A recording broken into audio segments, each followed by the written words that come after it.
नमस्कार दोस्तों, स्वागत है मेरे YouTube चैनल में। एनसीईआरटी सीरीज को आगे बढ़ाते हुए आज हम लोग डिस्कस कर रहे हैं चैप्टर 4 मानचित्र। ठीक है ना। ये चैप्टर आपके लिए बहुत उपयोगी होने वाला है, तो कृपया वीडियो के अंत तक बने रहें। और ये वीडियो आपको कैसा लगा कृपया लाइक करें, शेयर करें और कमेंट भी करें। ठीक है ना। तो चलिए बिना समय जाया करते हुए हम आगे बढ़ते हैं। और हाँ, इस वीडियो को आप 1.5 पे देखें तो शायद बेटर एक्सपीरियंस होगा, या अपने हिसाब से इसको बढ़ा के देखें। ठीक है ना, या कम करके देखें जिस हिसाब से। ठीक है, हम आगे बढ़ते हैं। जैसे कि आप देख रहे हैं कि यहाँ मानचित्र की बातें हो रही हैं। ठीक कर रहा है। पिछले अध्याय में ग्लोब के महत्व के बारे में हम लोग पढ़ चुके हैं। जैसे सी बात है कि पीछे हम लोग ग्लोब के बारे में हमने पढ़ा था। ग्लोब के अध्ययन की कुछ सीमाएं होती हैं। जाहिर सी बात है कि ग्लोब में हम कुछ चीजें ही पढ़ सकते हैं, बहुत डिटेलिंग नहीं जा सकते हैं। ठीक है ना, लेकिन वो चीजें मैप में पूरी हो जाती हैं। जब हम पूरी पृथ्वी का अध्ययन करना चाहते हैं तब ग्लोब हमारे लिए काफी उपयोगी साबित होता है। ठीक है ना। लेकिन जब हम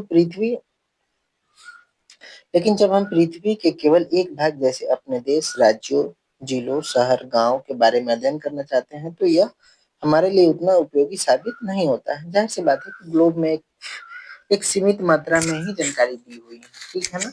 और वही चीज मानचित्र जो है क्या करता है कि हर, जैसे आपके शहर का एक अलग मानचित्र होगा।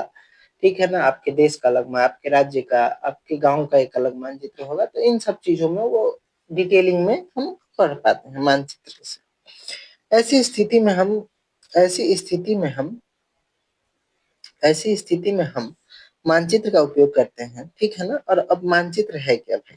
ठीक है ना। तो यहाँ से मानचित्र पृथ्वी की सतह या उसके एक भाग का पैमाने के माध्यम से चपटी सतह पर खींचा गया चित्र है। ठीक है ना। जैसे कि आप जो भी मतलब पृथ्वी पे है उसका एक हम कॉपी बना लेते हैं, किस पे? एक पन्ना पे या एक बड़ा सा पेज पे।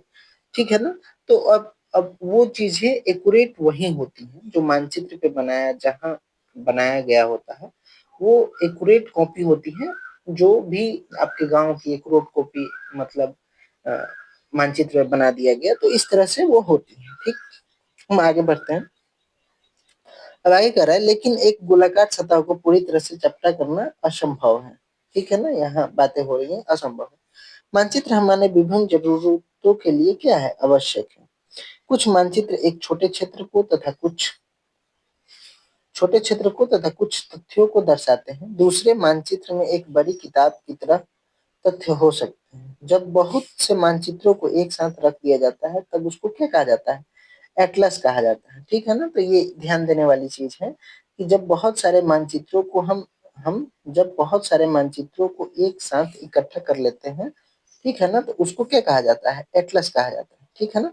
ये एग्जाम के पॉइंट ऑफ व्यू से बहुत इंपॉर्टेंट है। ठीक, विभिन्न प्रकारों तथा अलग अलग पैमाने से खींची गई मापों पर आधारित होती है। एटलस एटलस की चर्चाएं हो रही है कि विभिन्न प्रकार तथा अलग अलग पैमाने से खींची गई मापों पर आधारित होती है, यानी कि इसका पैमाना अलग अलग हो सकता है।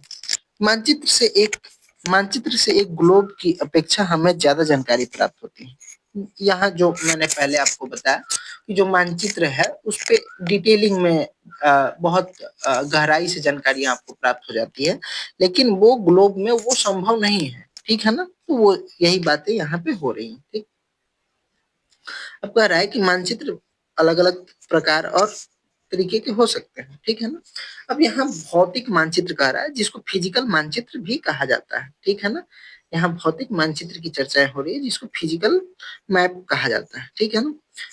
पृथ्वी की आकृतियों प्राकृतिक आकृतियों में मतलब जैसे पर्वत, पठार, मैदान, नदियों, महासागरों इत्यादि को दर्शाने वाले मानचित्र को भौतिक मानचित्र या उचावच मानचित्र कहा जाता है। ठीक है ना। तो फिजिकल जो भी मैप होता है उसमें बेसिकली यही होता है, ये कौन सी नदियां कहाँ बह रही हैं, कहाँ से निकल रही हैं, कहाँ तक बह रही हैं, कौन सा पठार कहाँ है, कौन सा पर्वत कहाँ है, कौन सी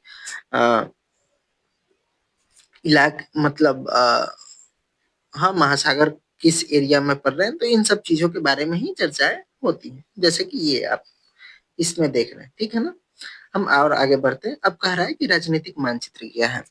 राज्यों, नगरों, शहर और गांवों को राज्यों, नगरों, शहर तथा गांवों को विश्व के विभिन्न देशों और राज्यों तथा उनकी सीमाओं को दर्शाने वाले मानचित्र को राजनीतिक मानचित्र कहा जाता है। ठीक है ना? तो जाहिर सी बात है कि जो भी जैसे कि अब भारत का मानचित्र है, तो भारत का जो मतलब उसका जो एरिया है, बॉर्डर एरिया के साथ जो मैप आपको दर्शा रहा होगा इसके राज्य के साथ, वो एक राजनीतिक मानचित्र होगा। ठीक है ना?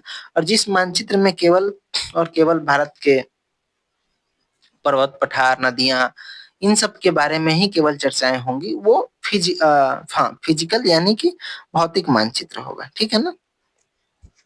अब आगे बढ़ते हैं। आशा करता हूँ आपको ये समझ में आ रहा है, और कृपया इसको लाइक करें, शेयर करें और सब्सक्राइब जरूर करें। ठीक है ना?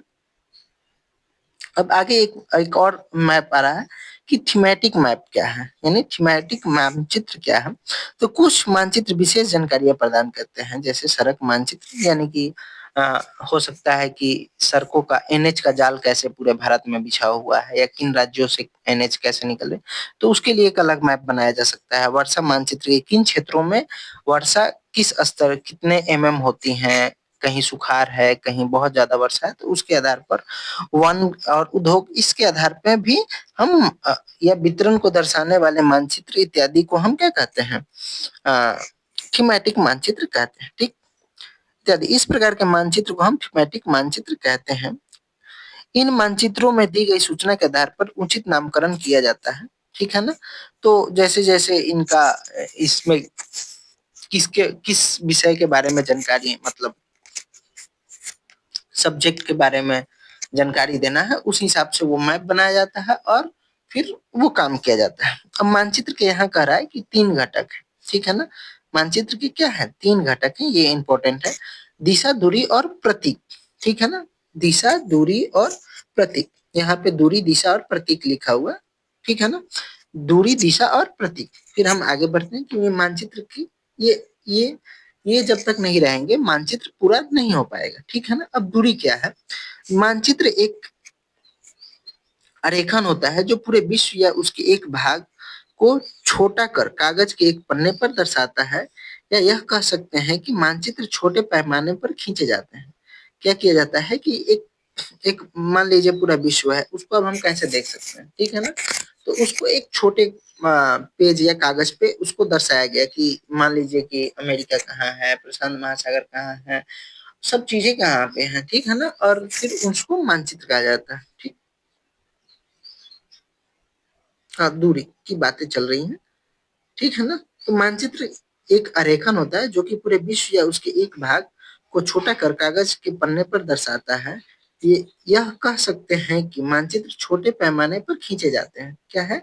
यहाँ कह रहा है कि मानचित्र क्या है? छोटे पैमाने पर खींचे जाते हैं, लेकिन इसे इतनी सावधानी से छोटा किया जाता है ताकि स्थानों के बीच की दूरी वास्तविक रहे। अब कह रहा है कि जो मतलब अगर दो स्थानों के बीच की दूरी है और उसको इस हिसाब से मैप पे छोटा किया जाता है ताकि कि अगर हम उसका भी नाप लें तो क्या है, वहां मतलब जो एक्चुअल में दूरी है वो उतनी ही रहे। ठीक है ना? तो वो उस हिसाब से किया जाता है, वास्तविक रहे।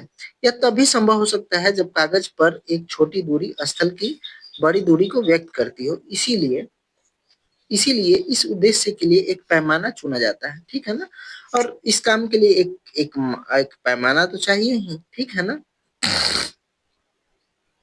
अब आगे देखते हैं आगे क्या कर रहा है कि पैमाना स्थल पर वास्तविक दूरी तथा मानचित्र पर दिखाई गई दूरी के बीच का अनुपात होता है। अब पैमाना क्या है भाई? स्थल पर वास्तविक दूरी, कि स्थल पर वास्तविक दूरी क्या है और मानचित्र पर दिखाई गई दूरी के बीच का अनुपात होता है। यानी कि यहाँ उदाहरण के लिए भी दिया हुआ है कि अगर उदाहरण के लिए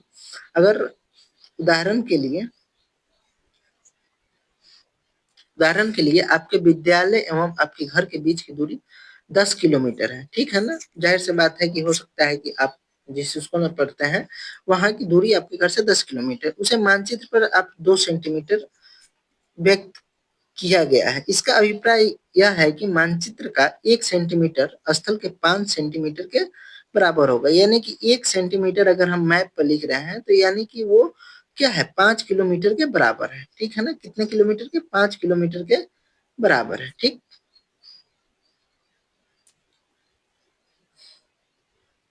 आगे बढ़ते हैं।